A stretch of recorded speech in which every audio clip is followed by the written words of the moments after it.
അപ്പോൾ കഴിഞ്ഞ മൊഡ്യൂളിൽ നമ്മൾ ലീനിയർ ഡിഫറൻഷ്യൽ ഇക്വേഷൻസിനെ കുറിച്ചൊക്കെ ഡീറ്റെയിൽഡ് ആയിട്ട് പഠിച്ചു. അപ്പോൾ ഇനി second order linear differential equation ആണ്. അപ്പോൾ ഒരു സെക്കൻഡ് ഓർഡർ ലീനിയർ ഡിഫറൻഷ്യൽ ഇക്വേഷന്റെ ജനറൽ ഫോം എന്ന് പറയുന്നത് y double dash plus P of X Y dash plus Q of X Y equal to R of X എന്നുള്ളതാണ് സെക്കൻഡ് ഓർഡർ ലീനിയർ ഡിഫറൻഷ്യൽ ഇക്വേഷന്റെ general form. അതിലെ P of എക്സും Q of എക്സും എക്സിലുള്ള functions ആണ്, R of എക്സും എക്സിലുള്ള functions ആണ്. y എന്ന് പറയുന്നത് ഈ ഒരു ഇക്വേഷൻസിന്റെ സൊല്യൂഷൻ ആണ്.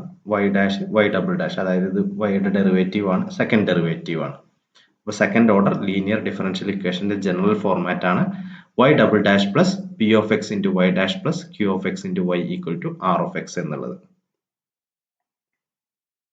ഇനി ഈ രീതിയിൽ എഴുതാൻ പറ്റാത്ത സെക്കൻഡ് ഓർഡർ ഇക്വേഷൻസിനെയാണ് നമ്മൾ second order non linear differential equation എന്ന് പറയുന്നത്. ഈ ലീനിയർ ഡിഫറൻഷ്യൽ ഇക്വേഷന്റെ ഫോർമാറ്റിൽ എഴുതാൻ പറ്റാത്ത എല്ലാ ഇക്വേഷനെയും non linear differential equation, second order non linear differential equation എന്ന് പറയും. അതുപോലെ ഈ റൈറ്റ് സൈഡിലുള്ള ആർ ഓഫ് എക്സ് ഉണ്ടല്ലോ, ആർ ഓഫ് എക്സ് 0 ആയി കഴിഞ്ഞാൽ, ഈ R of X equal to 0 അങ്ങനെയാണെങ്കിൽ നമ്മൾ ഇതിനെ പറയുന്ന പേരാണ് homogeneous second order linear differential equation. അതായത് y double dash plus P of X Y dash plus Q of X into Y equal to 0 എന്ന് പറയുന്ന ഈ ഒരു ഫോമിൽ എഴുതുന്നതിനാണ് നമ്മൾ എന്താ പറയുക, ഹോമോജീനിയസ് ഡിഫറൻഷ്യൽ ഇക്വേഷൻ എന്ന് പറയുന്നത്. ഇതിൽ ഈ R of X right side not equal to 0 ആണെങ്കിൽ, ഈക്വൽ ടു 0 ആണെങ്കിൽ നമ്മൾ ഹോമോജീനിയസ് എന്ന് പറയും, നോട്ട് ഈക്വൽ ടു 0 ആണെങ്കിൽ നോൺ ഹോമോജീനിയസ് ഡിഫറൻഷ്യൽ ഇക്വേഷൻ എന്ന് പറയും.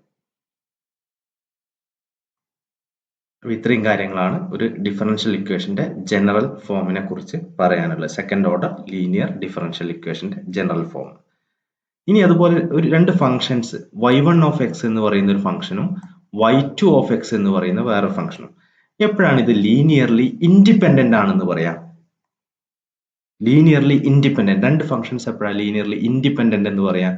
ഒന്ന് വേറൊന്നിന്റെ അല്ലെ റിലേറ്റ് ചെയ്ത് നമുക്ക് എഴുതാൻ പറ്റരുത്. അതായത് y1 of X equal to എന്ത് എഴുതണം? ലീനിയർലി ഇൻഡിപെൻഡന്റ് ആണെങ്കിൽ നമുക്ക് എന്ത് എഴുതാൻ പറ്റൂല? y1 of X equal to some k into y2 of X എന്ന് എഴുതാൻ കഴിയില്ല. അതായത് y1 of X by y2 of X എന്താണ്? ഒരു കോൺസ്റ്റന്റ് ആയിട്ട് നമുക്ക് എഴുതാൻ കഴിയില്ല. അങ്ങനത്തെ ഫംഗ്ഷൻസിനെയാണ് നമ്മൾ എന്താ പറയാ, ലീനിയർലി ഇൻഡിപെൻഡന്റ് ഫംഗ്ഷൻസ് എന്ന് പറയാം. അപ്പോൾ ലീനിയർലി ഡിപെൻഡന്റ് ഫംഗ്ഷൻ ആണെങ്കിലോ നമുക്ക് എന്ത് എഴുതാൻ പറ്റും? y1 of X equal to some k times y2 of X എന്ന് എഴുതാൻ പറ്റുന്നത്. അല്ലെങ്കിൽ ഈ ഒരു റേഷ്യോ ഒരു കോൺസ്റ്റന്റ് ആവുന്ന ഫംഗ്ഷൻസിനെയാണ് ലീനിയർലി ഡിപെൻഡന്റ് ഫംഗ്ഷൻ എന്ന് പറയാം. ഈ ഒരു റേഷ്യോ നോട്ട് ഈക്വൽ ടു ഒരു കോൺസ്റ്റന്റ് ആവുന്ന ഫംഗ്ഷൻസിനെയാണ് നമ്മൾ എന്താ പറയാ, ലീനിയർലി ഇൻഡിപെൻഡന്റ് ഫംഗ്ഷൻസ് എന്ന് പറയാം. ഇപ്പൊ ലീനിയർലി ഡിപെൻഡന്റ് ആണെങ്കിൽ നമുക്ക് എങ്ങനെ എഴുതാൻ പറ്റും? y1 of X equal to some k into y2 of X എന്ന് എഴുതാൻ പറ്റും. ലീനിയർലി ഇൻഡിപെൻഡന്റ് ആണെങ്കിൽ, ഇത് ഡിപെൻഡന്റ് ആണെങ്കിലാണ് ഇങ്ങനെ എഴുതാൻ പറ്റുക. ഇൻഡിപെൻഡന്റ് ആണെങ്കിൽ y1 of X not equal to k into y2 of X എന്ന് എഴുതാൻ പറ്റും.